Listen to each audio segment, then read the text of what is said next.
set the stage properly, I'll start with the consider what great things he had done for you. 1 Samuel 12:24. Background. For the setting of this lesson, we go back to the state of Israel while Samuel was still a judge.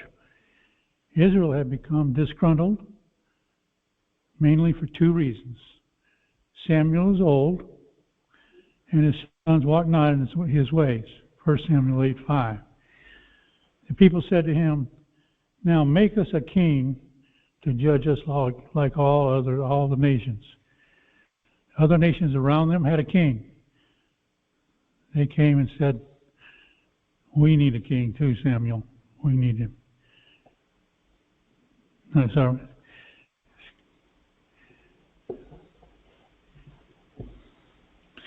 The people said to him, "Now let us make a king." Okay. Their demand for a king greatly displeased Samuel because he felt that they were rejecting him. And they were in a way, weren't they? But God's got a comment about that. And when he prayed to the Lord about it, the Lord said, "Hearken unto the voice of the people in all that they say." Just listen to them and do what they want. For they have not rejected thee, but they have rejected in reality God himself, that I should not reign over them. Verse 7. God then told Samuel to solemnly protest unto the people and to show them the manner of the king that would reign over them. From verses 11-18, list of things which a king would do. So we'll just go there and read through those as we go through it.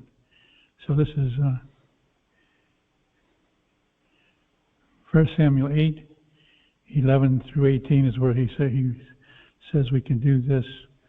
But I think I expanded that a little bit, I believe.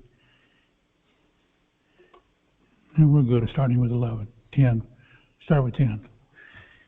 And Samuel told the words of the Lord to the people that asked for a king, asked him of a king. Now he's just repeating what God told him to tell him.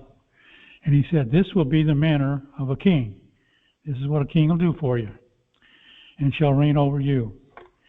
He will take your sons and appoint them for himself, for his chariots, to be his horsemen. Some shall run before the chariots." So he'll make an army. It'll be just for him. 12, verse 12.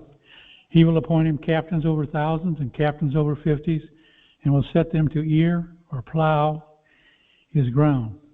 They're going to raise his food for him, and to reap this harvest, and to make the instruments of war and the instruments of his chariots, even to make chariots. And he will take your daughters to be confectionaries, and we mentioned last week, what did we say that was? What did I say it was? Perfumers. Yeah, good. And to be cooks and to be bakers. So they'll take care of all that stuff.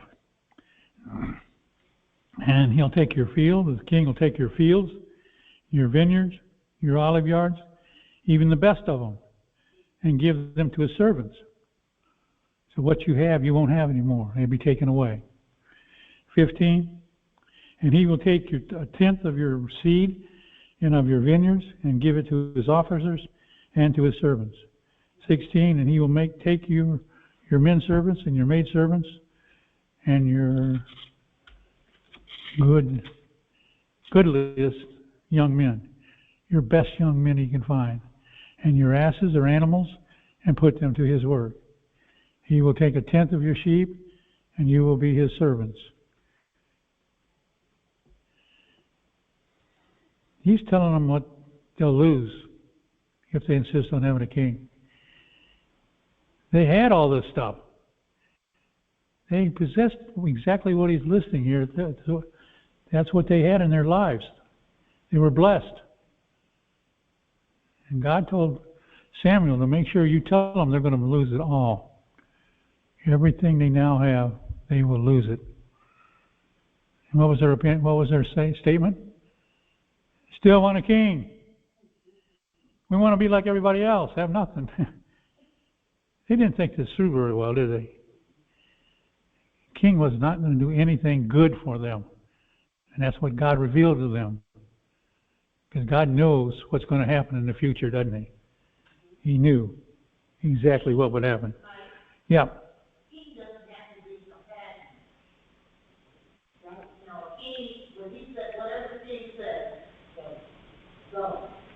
Okay. So there's no compassion. And unless the king decides one day he will do that. So all the things that they were wishing for was a king. If you think of all the things that they had with God, made no sense whatsoever. That's right. They didn't realize how good they had it, evidently. It's one part of the problem. And God had really blessed them.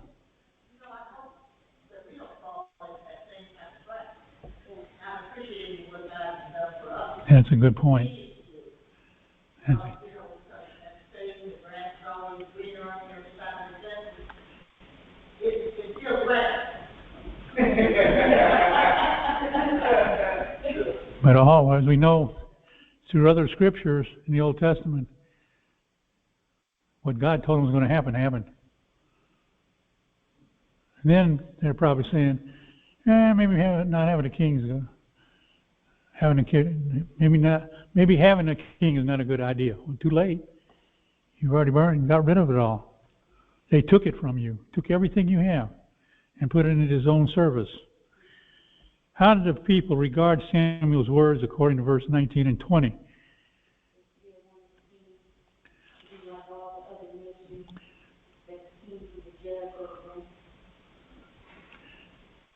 Okay. I'll read those two right now too as well, okay? And Samuel answered Saul and said, I am the seer. Go up before me to the high place. For you shall eat with me today and tomorrow, and I will let you go, and I will tell you all what is in your heart. And for your asses that were lost 3 days ago, set not your mind on them, for they are found, and on whom is all the desire of Israel. Is it not on you, and all on your father's house? Nothing God listed, this is what I put in there, extra room in the blank. Nothing good is listed. Nothing. You read those scriptures we just read, what they were going to give up, none of it's good. And yet they still say, I want a king. We want a king. Later it was Samuel who took a vial of oil, poured it on Saul's head, kissed him, and declared him to be a captain or a king over God's inheritance. 1 Samuel 10:1. Chapter 12, we find Samuel warning the people against rebellion against God, assuring them that rebellion would cause the hand of the Lord to be against them, as it was against their fathers. Verse 15. And when they asked him to pray for them, Samuel uttered these thoughtful, provoking words. Moreover, as for me, God forbid, or let it not be, is another interpretation of that I wrote down here. So God forbid that I should sin against the Lord in ceasing to pray for you. But I will teach you the good and the right way. They get a hard lesson to learn, but that's what they need to do. They need to learn that lesson. 1 Samuel 12:23. Then he said, only fear, usually that word in the King James is better interpreted, reverence the Lord, and serve Him in truth and with all your heart. Or consider or remember how great things have been done for you. There he's cautioning them. Don't you remember all the good things that have already happened? Many, many, many. Too many to list. You need to remember. Go back and remember all that. Not just say we need a king to be like other people. We shall now together consider some of the great things that God has done for His people in the Old Testament. So several of these verses I will read, because he only has a very short version of the scripture that's quoted. So, number 1, he had given Joseph favor as a prisoner in Egypt. Genesis 39:19 through 21. So let me get there. Genesis 39.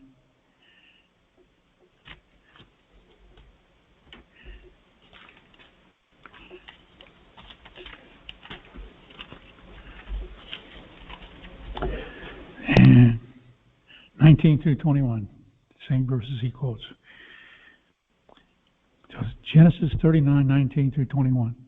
And it came to pass when his master, what's the master's name? Do you recall? It's back in verse 1, I think. Yeah, Potiphar.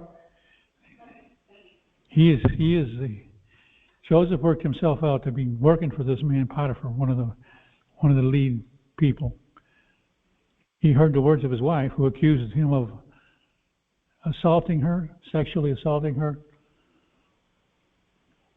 But it was all a lie, which he spoke to him, saying, after this manner did your servant to me, that his wrath was kindled. So Potiphar got mad when he heard that Joseph tried to take advantage of his wife. And Joseph's master took him and put him into prison, a place where the king's prisoners were bound. So that sounds kind of like they had a special place for him and anybody else who the king wanted to put in prison. And he was there in the prison. That was verse 20. But that happened to him. It was an awful thing that happened. But in the end, was it a good plan? What happened? Yeah. In the end, it was good. But he sure didn't think so when that happened, I'm sure. But he kept trusting God. And God believed in that trust too. Now, number 2, he had given Israel favor among Egyptians just before the exodus from Egypt. Exodus 3:21 and 22. Let me get there.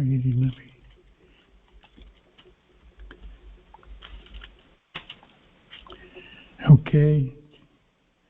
Again, as mentioned here, 21:22. And I will give this people favor in the sight of the Egyptians, the Jews, in other words. It's the people that are captive around them. He's going to give them favor. And it shall come to pass that when you leave Egypt, as is going to happen, we know that later, shall not go empty. When you leave, don't go empty. Here's what he wants them to do. But every woman shall borrow of her neighbor, the Egyptians, and of her that sojourns in her house, jewels of silver, jewels of gold, that's clothing, raiment, clothing, and you shall put them where? On your sons and upon your sons and daughters, and ye shall spoil the Egyptians. Take the valuables, whatever valuables you can talk those people out of. Jewelry, clothing, whatever is valuable, and you can move from place to place easy, because we're leaving here. You guys will be leaving, so load up. And to hide it, he said, put all the jewelry and extra clothing, whatever they can handle. Dress your kids up, your sons and your daughters. Egyptians won't even think about what you're doing. They won't understand. They won't catch on. And that's what they did. They loaded those kids up to take those possessions out of there when they left. God's plans are often very simple, but you got to obey Him to get the result. So, what did the women borrow? He just said it: for jewels of silver, jewels of gold, raiment, clothes. Put them on their sons and daughters to sneak them through, or sneak them out of Egypt. Brilliant, simple but brilliant.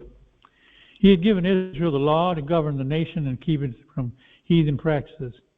From Exodus 3 through 17, briefly list the 10 Commandments. Let me get there.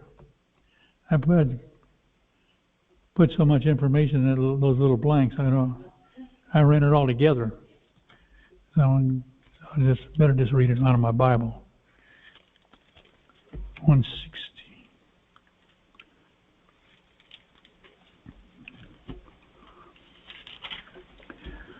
Okay, chapter 20, and we're going to do 3 through 17. I didn't change. Yeah, I did. 1 through 17. Exodus 21 through 17. And God spoke all these words, saying, I am the Lord your God, which have brought you out of the land of Egypt and of the house of bondage, slavery. You shall have no other gods before me. That's number 1. Okay, somebody keep track of them too while we go through.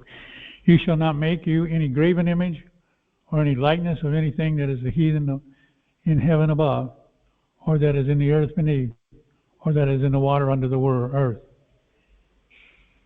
You shall not bow yourself to them, nor serve them, for I am the Lord God, am a jealous God, visiting the iniquity of the fathers upon the children, to the 3rd and 4th generation of them that hate me.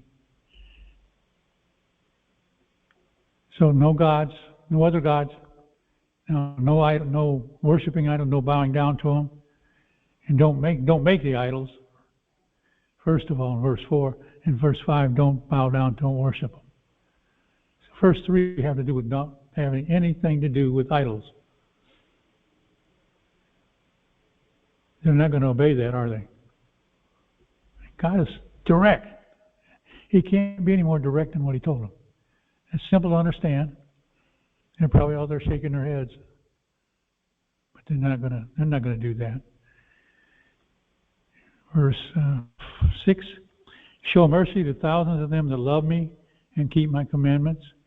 You shall not take the name of the Lord your God in vain. There's another one. For the Lord will not hold him guiltless that takes his name in vain.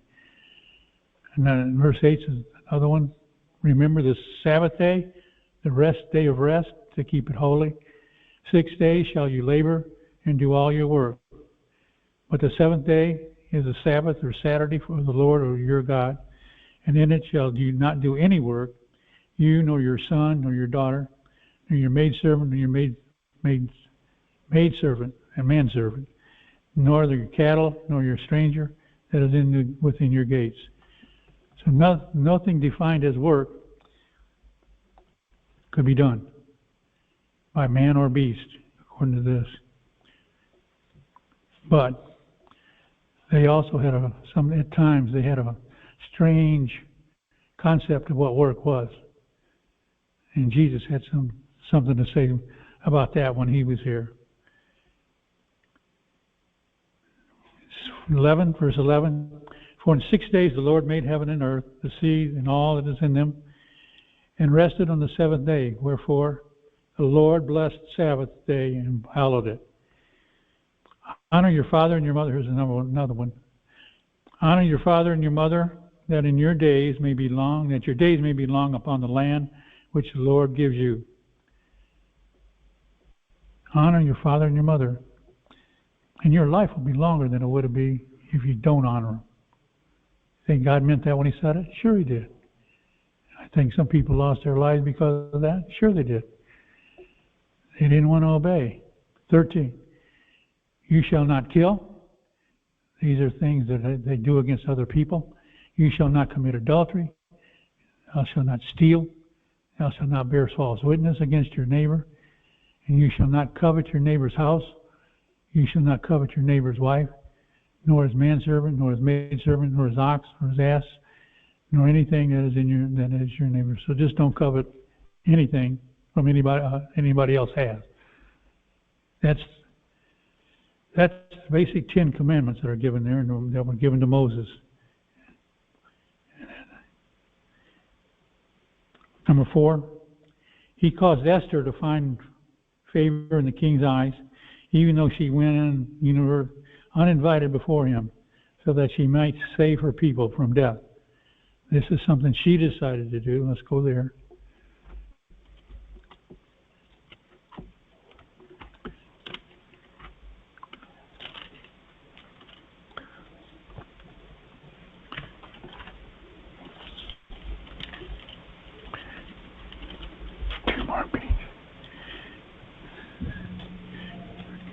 Chapter 2, verse 15. One more page. Esther chapter 2, verses 15 through 17. Now when the turn of Esther, the daughter of Abihail, the uncle of Mordecai, who had taken her for his daughter, Mordecai did, was come to go in to the king. So she's in a line, evidently, probably, waiting her turn to go see the king. She required nothing but what Haggai, the king's chamberlain, the man who was the king's right-hand man, the keeper of the women, appointed or advised. And Esther obtained favor in the sight of all them that looked upon her. It was just something special about her. Something special. So Esther was taken to King Ahasuerus into his house royal in the 10th month, which is the month Tebeth, in the 7th year of his reign. And the king loved Esther above all the women, and she obtained grace and favor in his sight more than all the virgins, so that he set the royal crown upon her head and made her queen instead of Vashti.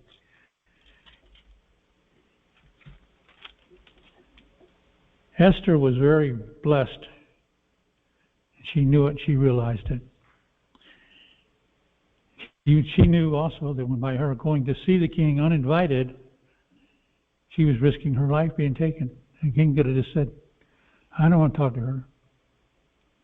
Throw her in jail, give her capital punishment, whatever he wanted to do, because he was the king. Somebody said it a little earlier. He could do whatever he wanted to do. But she went in, no indication that she was nervous about it or anything. She was going to go in. She had something to say. She wanted to save her people. She was going to go see the king. So she got in that line.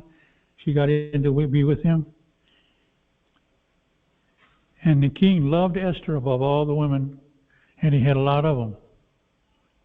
A lot of wives, concubines, and ex-wives.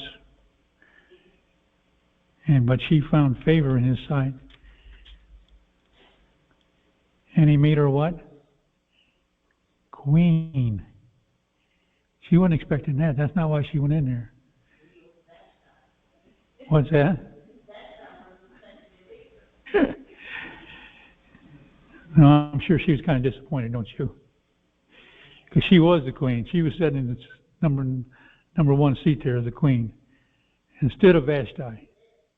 So she was, I'm sure she was very mad about that one, because she had it made. But God had better plans, and he used Esther to get that plan put in place. He caused Daniel to find favor in the eyes of the prince of the eunuchs, who allowed Daniel and his companions to avoid the king's meat, which he could not conscientiously eat.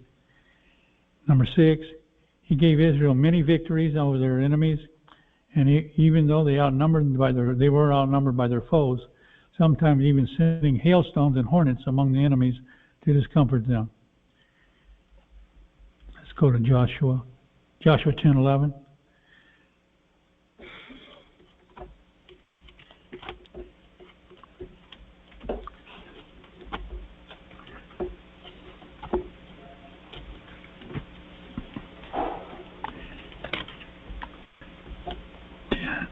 Joshua 10, verse 11.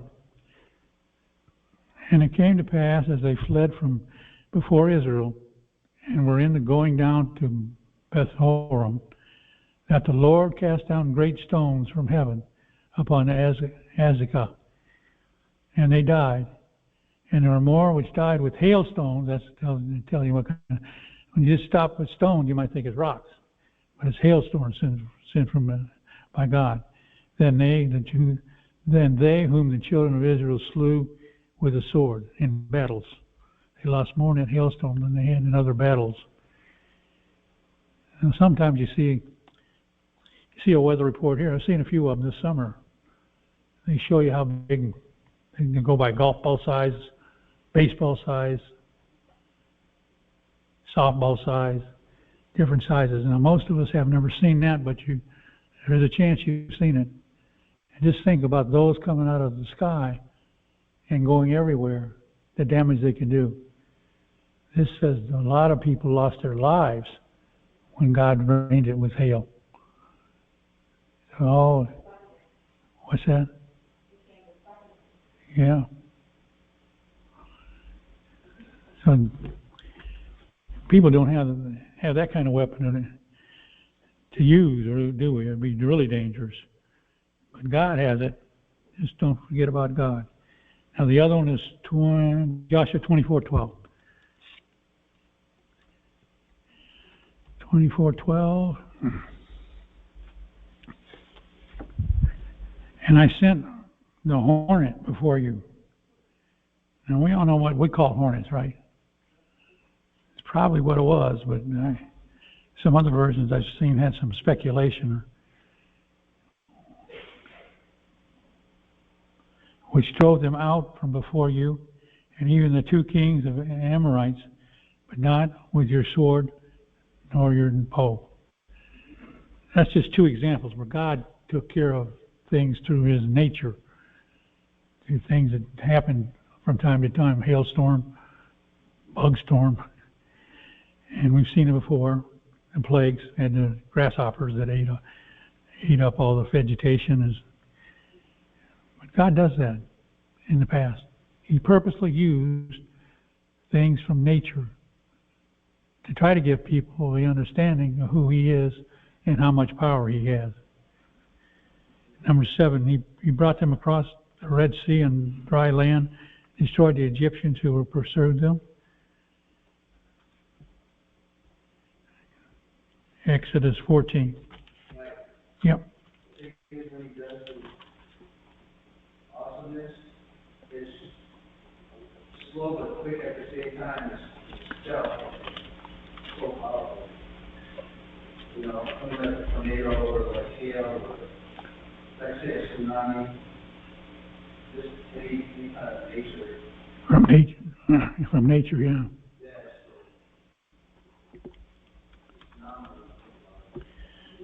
It's a good thing man doesn't have control over those, isn't it? If he could figure out how to use them against other people. But God does have control. Don't ever forget that one. Okay, Exodus 14, and verses 22 through 26. And the children of Israel went into the midst of the sea upon the dry ground. And the waters were a wall unto them on the right and on the left. So there's a wall, if you will, a path like this carpet, a wall of water here, a wall of water here, and they're walking between, the Israelites are walking between those 2 walls on dry ground. Can you envision that? That's hard to envision. But God did it. And God did it. Verse 23. And the Egyptians pursued and went in after them to the midst of the sea. So the Egyptians saw that the Israelites had gotten through there safely. They said, why not? We'll keep chasing them. So they went into the midst of the sea. And Pharaoh was there with his horses, chariots, and his horsemen. It came to pass in the morning, which the Lord looked at the host of the Egyptians, through that pillar of fire, pillar of cloud, those are 2 things that day and night they were following for directions, and troubled the host of the Egyptians. Confused is another word you could use here. They confused the host of the Egyptians and took off their chariot wheels, or removed their chariot wheels, that they drove them heavily, so that the Egyptians said, let us flee from the face of Israel. Can't drive a chariot without wheels. All you can do is slide it a little bit, and it's going to get stuck. It won't go very far. For the Lord fights for them against the Egyptians. And the Lord said to Moses, stretch out your hand over the sea, that the waters may come again upon the Egyptians, upon the chariots and upon the horsemen. So, remember, Moses held his hands up. He did until he got tired, and he had somebody holding one arm and the other arm. Somebody was helping him. So God says, put your arms down. And when he did, what happened? The water came in. There was no water on the sides anymore. It came in and killed them. Absolutely annihilated that army. God did it. God did it, and they got out of there. They're going to keep moving on till they're back. Eventually, they get back to what's called the Promised Land. Okay, so that's where we'll stop. Thanks for your kind attention.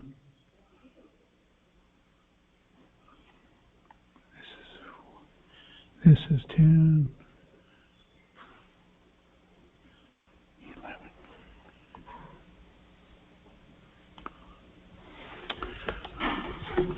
I got to mark it down or I'll forget exactly. I have to try to figure it out, and it's hard to do sometimes. Okay, thanks again to everybody. Thanks to all those online. Hope you got something out of this discussion as well. Now we'll be breaking shortly and then going into our devotional.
If you would, mark your books, page 876. 876, that will be our song of encouragement.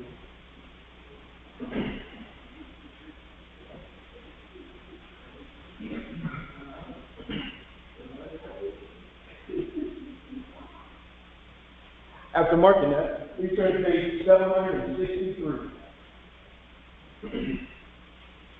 763.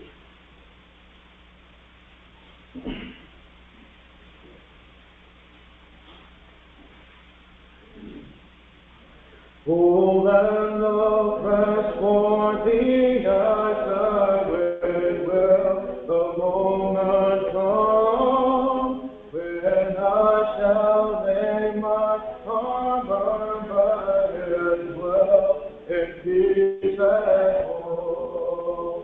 Will work till Jesus comes, will work till Jesus comes, will work till Jesus comes, will be careful. To Jesus Christ I went for as He made me cease to walk, and lean for succor on His breast till He comes on me home. Will work till Jesus comes, will work till Jesus comes, will work till Jesus comes, and will be careful. I saw that was my Savior's God, my steps of old. With Him I break that simply side and reach my heavenly home. Will work till Jesus comes, will work till Jesus comes, will work till Jesus comes, and will be careful.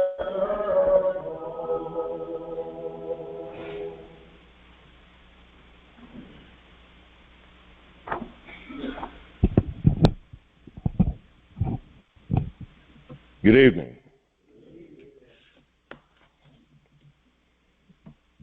When we were growing up or raising our children, we had warnings about things. The number one thing in mind was the kitchen. The stove is hot. Your child starts out towards that stove, and after it's been on or still on, we raise our voice loudly. No, stop. Why do we say that? Don't touch. You will get burned. A lot of times we know this form from experience. We have touched something, or while cooking, some grease pops out on your hand. The iron, well, we accidentally touch it, reaching over to put it back on your clothes on the ironing board. We have learned that when fire is involved, you will get burned if you're not careful. We look at the news when we see a home burned to the ground. Then they report no one made it out. Both parents, 4 children, lost their lives. We don't even know them, but it brings sadness to our hearts. Only if they would have had the smoke detectors that would have let them know that there was a fire in the house. Excuse me. They just needed something. The something is a warning saying you're going to die in this fire. But let's look at it another way. People we don't know, people we do know, are losing their souls because they don't know our Savior. They too will be thrown into the lake of fire. Weren't we saddened? Weren't we saddened that the fate of these souls will be thrown in that fire? We as Christians sitting here tonight, and the ones online listening, you know, we are the smoke detectors for God. We are the ones that should let this community know that there is a heaven and a hell. We are the ones that should give compassion, love, and the word of God to each and every person we encounter. The reason I say this, if you'd like to turn to Matthew 25, 31 through 46, I'll be jumping back and forth in those verses. In verse 32, it says, "And before him shall he be gathered of all nations, and he shall separate them one from another, as a shepherd divided his sheep from the goats." So if you allow me tonight to say, we are people, we are put into different groups, the sheep and the goats.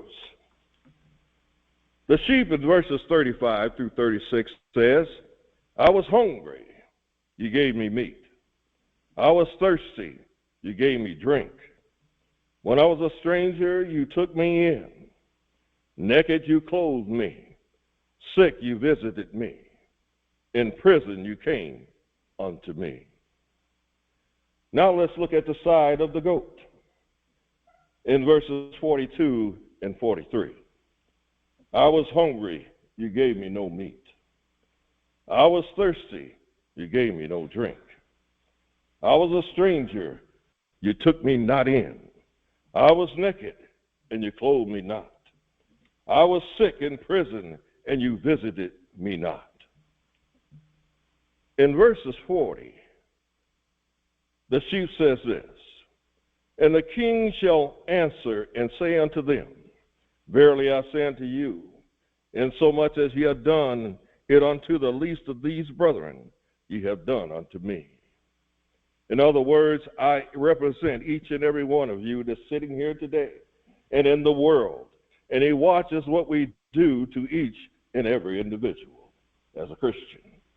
In verse 45, it says, "For the goats, then shall he answer them, saying, Verily I say unto you, And so much as ye did not to one of these least of these, ye it not to me. Then how can I sum all this up? For the sheep in verse 34, what will happen is this. Then shall the king say unto them on the right hand, Come, ye are blessed of my Father, inherit the kingdom prepared for you from the foundation of the world. But in verse 41, it says something different about the goat. Then shall he say also unto them on the left hand, Depart from me, ye cursed, everlasting fire, prepare for the devil and the angels. So how can I close this all for us as Christians? These verses, I want you to understand something. The ones online too, it's talking directly to each and every one of us that are Christians. It's telling us we need to do what we need to do. And what is that? Teach, love everyone we encounter to bring them closer to God. We were put here as a tool. Do you agree? As Christians, aren't we a tool from the leadership? This is what we're trying to do. We all become a tool to be able to reach out and touch within this community. That is the only way for us to survive. Because you see, if we're not in this community and telling the story of Jesus and not helping those, we aren't getting a warning out to them. What happened to the goat? What happened to the goat? They didn't make it. You see, in James 4:17, it says, Therefore to him that knoweth to do good and doeth not, to him it is sin. We have to go to work. We have to reach out into the community to touch each and every soul that we can, to show them the urgency that God is going to allow Jesus to come back. Even Jesus doesn't know that time or day, so we don't know either. So the time of essence is to get to work. And if not, we will be lost.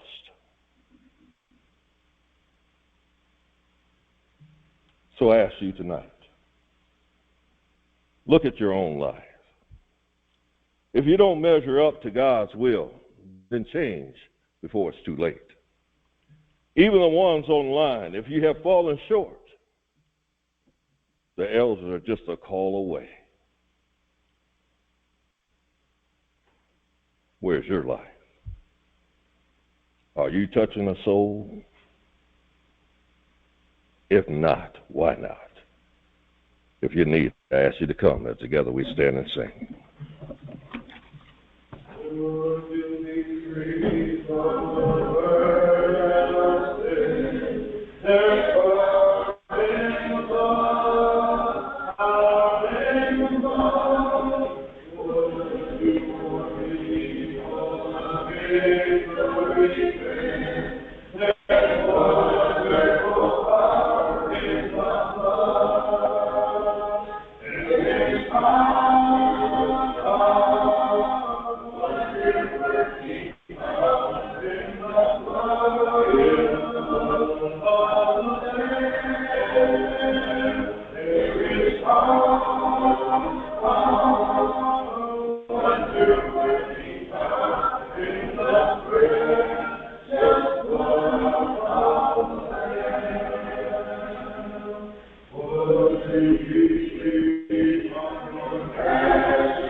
out for